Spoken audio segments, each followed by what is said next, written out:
سلطان فتح علی خان شہاب المعروف ٹیپو سلطان 4 مئی کو سرنگا پٹم کی ٹوٹی ہوئی فصیل تلے انگریزوں سے لڑ کر جام شہادت نوش کرنے والا اسلام کا جیالہ سپاہی ہمارا وہ عظیم ہیرو ہے جسے ہم بلا چکے ہیں۔ شیر مسعود سلطان فتح علی خان شہاب ٹیپو سلطان نے 1782 میں تخت سنبھالا اور 1799 میں جام شہادت نوش کیا۔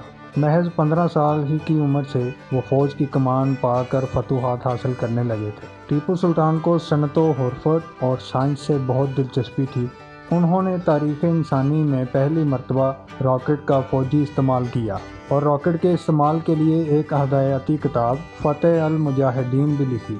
وہ ہندوستان کے پہلے دیسی حکمران تھے جنہوں نے یہ گر پایا کہ قوموں کی طاقت کا راز صنعتی پیداوار میں ہے، اور اس مقصد کے لیے انہوں نے سلطنت میں کئی فیکٹریاں بھی لگوائیں۔ انگریزوں نے بعد از مرگ ان کو بدنام کرنے کے لیے بہت کام کیا۔ تاریخ میں انگریزوں نے اپنے صرف 2 دشمنوں سے اتنا خوف کھایا اور اتنی ہی نفرت کی کہ ان کے نام پر اپنے کتوں کے نام رکھے۔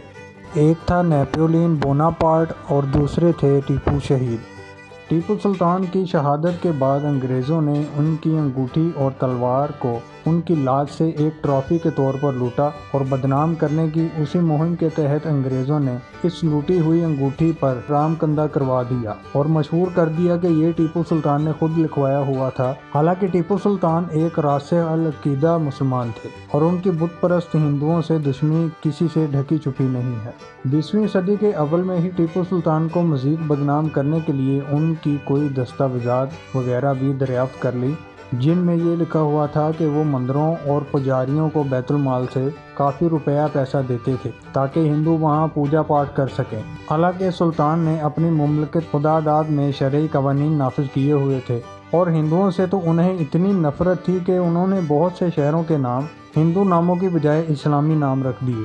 مثلا منگلور کو جلال آباد، بیپور کو سلطان پٹم، گوٹی کو فیض حصار، ڈنڈیگل کو خالق آباد، رتنا گری کو مصطفیٰ آباد اور کوزیکو ڈے کو اسلام آباد کا نام دے دیا۔ یعنی بر صغیر کے وہ پہلے مبارک حکمران تھے جنہوں نے اسلام آباد نام کے شہر پر حکمرانی کی۔ لیکن یہ سب پروپیگنڈا اس ظلم کے مقابلے میں بہت کم ہے جو ہم سب کے ذہنوں میں ٹیپو شہید کی شخصیت کے بارے میں بنا دیا گیا ہے۔ کیا یہ ممکن ہے کہ اپنے ملک میں شریعت نافذ کر دینے والا شخص خود پر شریعت نافذ نہ کر سکے؟ ہم ٹیپو سلطان کی جو تصویر دیکھتے ہیں اس میں ایک ایسا لہیم شہیم شخص دکھائی دیتا ہے جو کہ داڑھی منڈوائے، سر گٹوائے، ولایتی انداز کی مونچھوں کو بل دے کر ہیرے جواہرات پہن کر بیٹھا ہے۔ یقین مانیے کہ ہمیں بھی یہی لگتا تھا کہ ٹیپو سلطان ایسے ہی ہوں گے، لیکن خوش قسمتی سے سوشل میڈیا پر حقیقت سامنے آ گئی ہے۔ اب ٹیپو سلطان کی کیمرے سے کھینچی گئی اصل تصویر سامنے آ چکی ہے جو کہ لندن کے برٹش میوزیم سے دریافت ہوئی ہے۔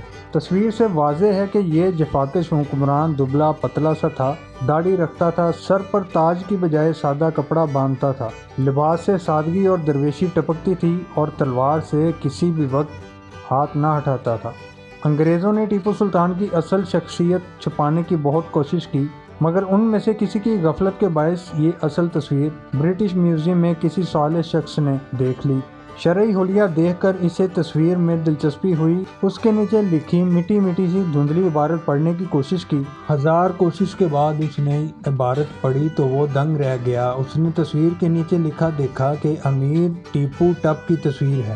شاید تحقیر کی خاطر فوٹوگرافر نے ٹیپو کے آگے نام بگاڑ کر ٹپ لکھ دیا ہوگا۔ ہم نے یہ تصویر مختلف الخیال احباب کو دکھائی تو صالح ذہن رکھنے والوں نے بغیر کسی توقف کے اس بات کی گواہی دی کہ یہی سلطان شہید کی اصل تصویر ہوگی، کہ ان کی مجاہدانہ شخصیت سے یہی میل کھاتی ہے۔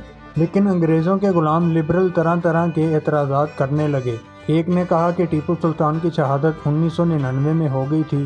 کیمرے کی پہلی محفوظ تصویر جوزف نیپسن نامی کسی شخص کی ہے جو کہ 1826 کے قریب کی ہے۔ ان گمراہ معترضین کو 2 باتیں نہیں پتہ ہیں، ایک یہ کہ 1799 اور 1826 میں محض 27 سال کا فرق ہے، اور ٹیپو شہید کی یہ تصویر ایک کلاسیفائڈ ڈاکیومنٹ تھی جسے برطانوی حکومت نے چھپانے کی بھرپور کوشش کی تھی۔ کلاسیفائڈ ڈاکیومنٹس کے بارے میں یہ اصول ہے کہ وہ 30 سے 70 سال کے بعد عوام کے سامنے لائی جاتی ہے۔ بعض دستاویزات زیادہ حساس سمجھی جائیں تو ان کی مدت زیادہ بھی ہو سکتی ہے۔ اب یہ احساس ترین تصویر منظر عام پر آ گئی ہے۔ تو سب کو مان لینا چاہیے کہ کیمرے کی پہلی محفوظ تصویر ٹیپو شہید کی ہے، جو کہ 1799 یا اس سے پہلے کی ہے۔ دوسری بات یہ ہے کہ ہماری پرائمری کا بچہ بھی جانتا ہے کہ کیمرہ عظیم مسلمان سائنسدان ابن الہیثم کی ایجاد ہے، جو کہ 965 عیسوی میں بصرہ میں پیدا ہوئے تھے اور انہوں نے 1040 عیسوی میں قاہرہ میں وفات پائی۔ یعنی کیمرہ ٹیپو شہید کی وفات سے 800 سال پہلے کی ایجاد ہے۔ اس پر یہ اعتراض کہ ٹیپو شہید کی کیمرے سے تصویر نہیں لی جا سکتی ہے، بچکانہ حد تک مضحکہ خیز ہے۔ کچھ لبرل نابالغے یہ خبر لائے کہ نہیں بھائی، یہ تو کسی افریقی سواحلی زنجباری بنام حمد بن محمد بن سعید المرجی کی تصویر ہے، جو کہ ہاتھی دانت اور غلاموں کی تجارت کرتا تھا۔ اسے سلطان زنجبارے نے کانگو کا گورنر بھی مقرر کر دیا تھا۔ اس کی بندوق سے ٹیپو ٹپ کی آواز آتی تھی، جس پر مقامی افریقیوں نے اس کا نام ٹیپو ٹپ رکھ دیا۔ جب کوئی لبرل شخص کٹ حجتی پر اتر آئے تو ایسی ہی دلیلیں دیتا ہے۔ یہ ٹپ ٹپ کی آوازیں بندوق چلنے سے نہیں، مصباح الحق کی بیٹنگ سے آتی ہیں۔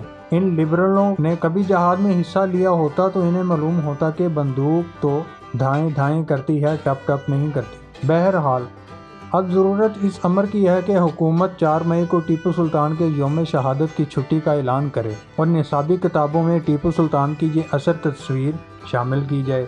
اس کے علاوہ حکومتی اشتہاروں میں حکمرانوں کے ساتھ ساتھ شیر مسور ٹیپو سلطان کی یہ نو دریافت شدہ تصویر بھی استعمال کی جائے کہ پاکستان نے مملکت خدا داد کا نام ٹیپو شہید کی سلطنت سے ہی مستعار لیا ہے اور ہمیں ٹیپو سلطان کا یہ احسان تسلیم کرنا چاہیے۔